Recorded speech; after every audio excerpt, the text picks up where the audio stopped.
like a bullet train.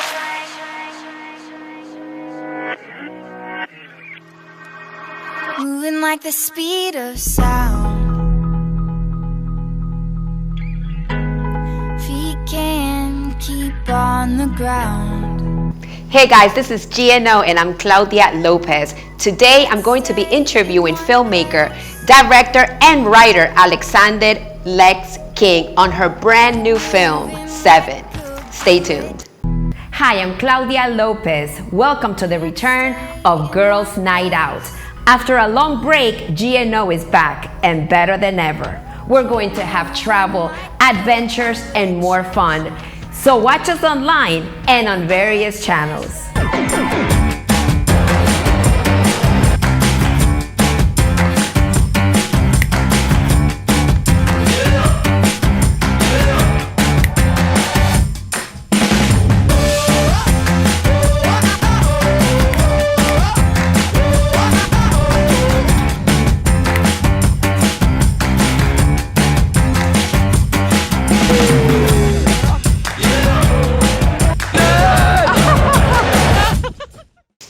Hey, Alexander King, Lex. What would you prefer? Lex is good. Lex, yeah. Welcome to GNO, and thank you so much for being with us and sharing this amazing experience. So, before we get to the film, tell us a little bit about yourself. How did you start, and who has been your biggest motivation? I kind of got into film because I used to write a lot when I was younger. I just never kept anything, or I never did anything with it. So the older I got, I wrote more, and friends and family were just put it out there. So that's exactly what I did. As for inspiration, I'm gonna go ahead with my aunt. I have a lot of respect for her as a woman in her industry, so she gives me a lot of motivation. You know that usually, parents, they want their kids to be in a very stable profession.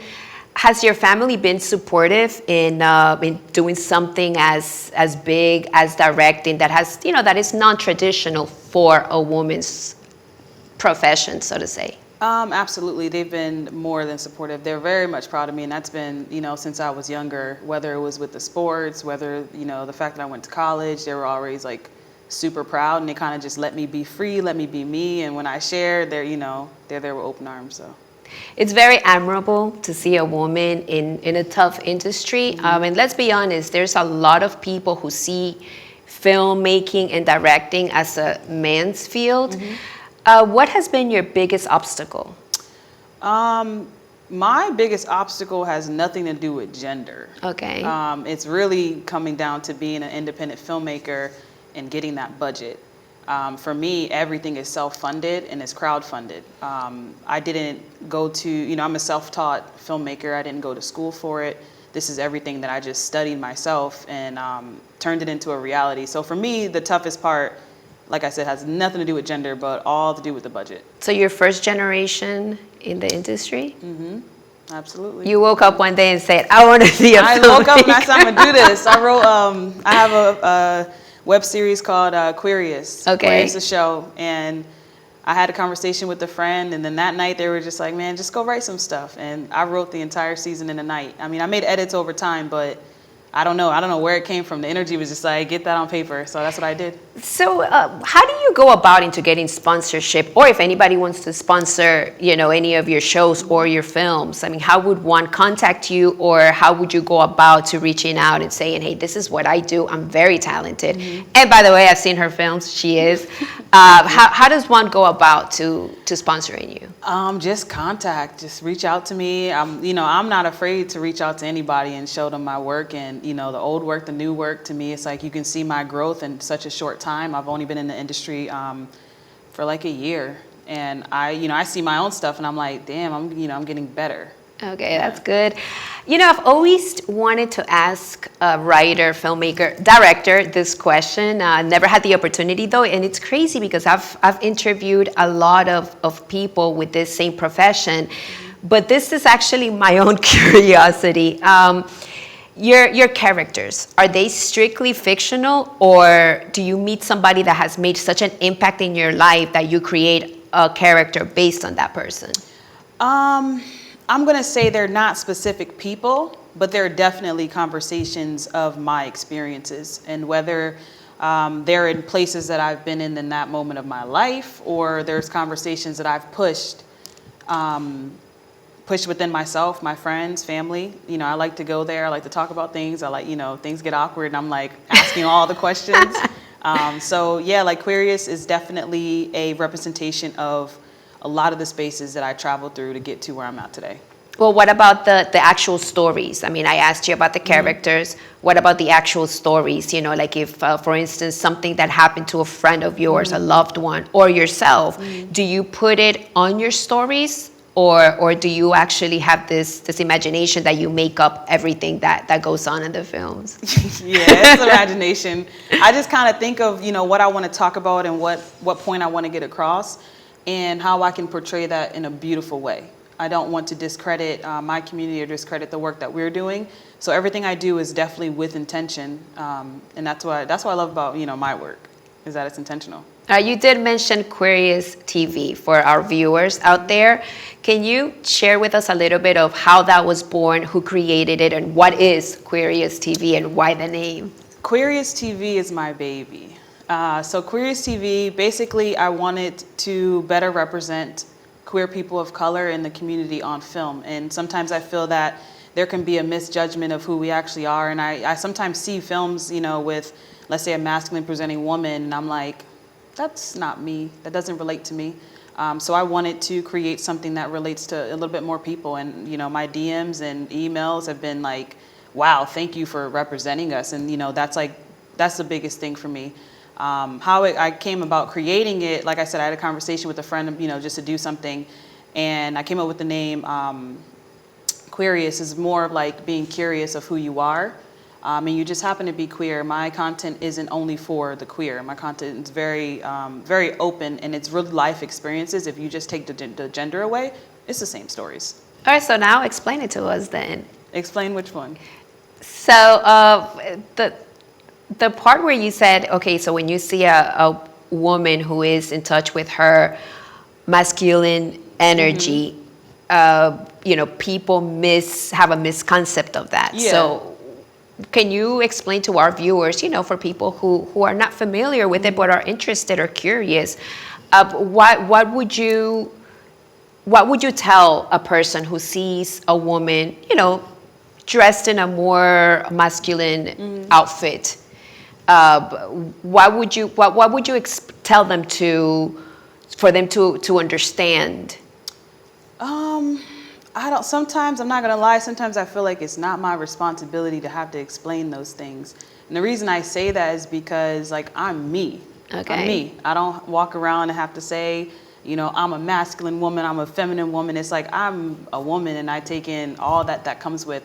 And there's very feminine presenting women who have masculinity to them, but you don't see them because it's not the physical, what they show you physically, but it's there. It's just, you know, sometimes it's like, I'm not the spokesperson. I can only tell you about my experiences. I love it. I'm serious. I can tell you about my experiences, and that's not a conversation my first thought isn't to go to that. I want to connect with you on something else based upon energy, not about what you're wearing, not about if you look masculine or feminine. So you don't like labels?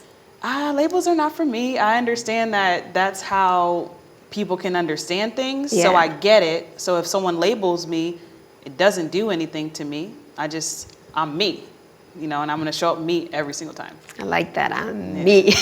I like me. So the demographics, we're talking about how you want to share your gift with everybody about the queer colored women. Is that what you want the whole world to see what you offer?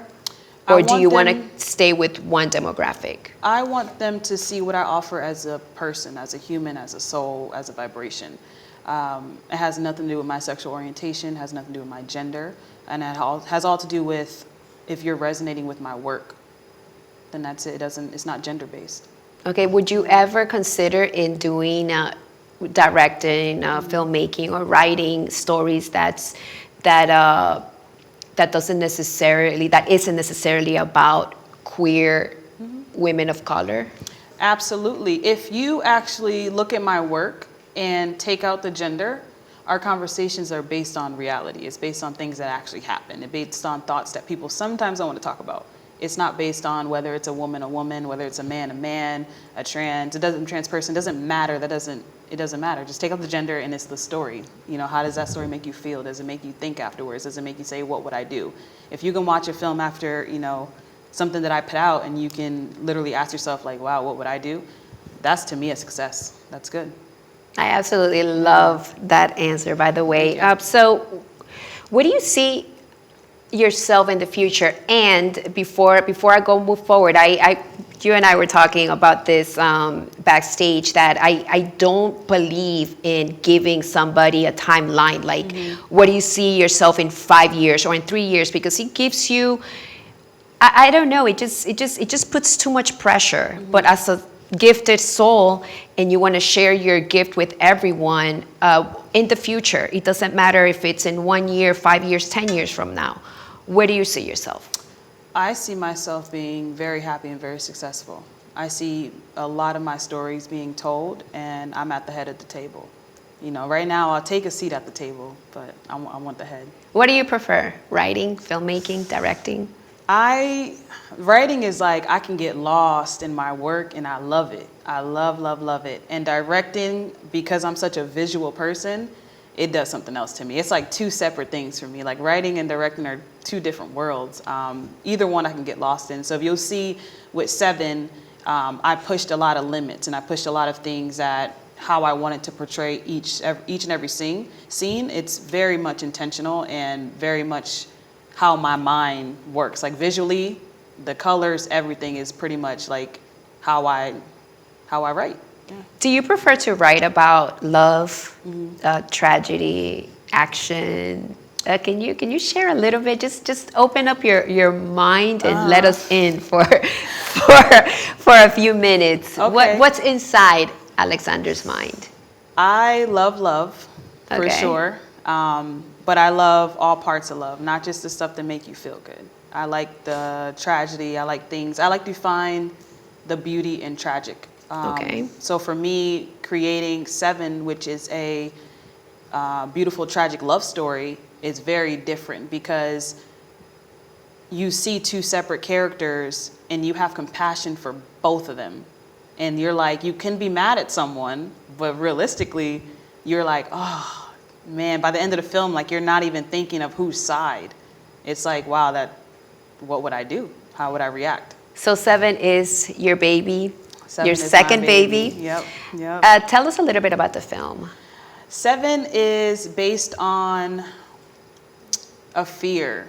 So I had a cousin who's no longer with us, passed away 3 years ago. Today's actually his birthday. And it was just, I was pushing thoughts about, you know, life, death, what that means. And I started writing 7 and I kept going deeper in the story because I kept asking myself like, well, what could be worse than this? And I was like, oh, what if, yeah, okay. So that's don't tell them. I'm not going to tell them. But that's really how 7, it became. It just was me pushing such a tragic conversation and turning it into such a beautiful, beautiful film. I actually watched the film. I was extremely impressed, and it made me want more. So it is a short film. Are you contemplating and maybe turning it into a full movie?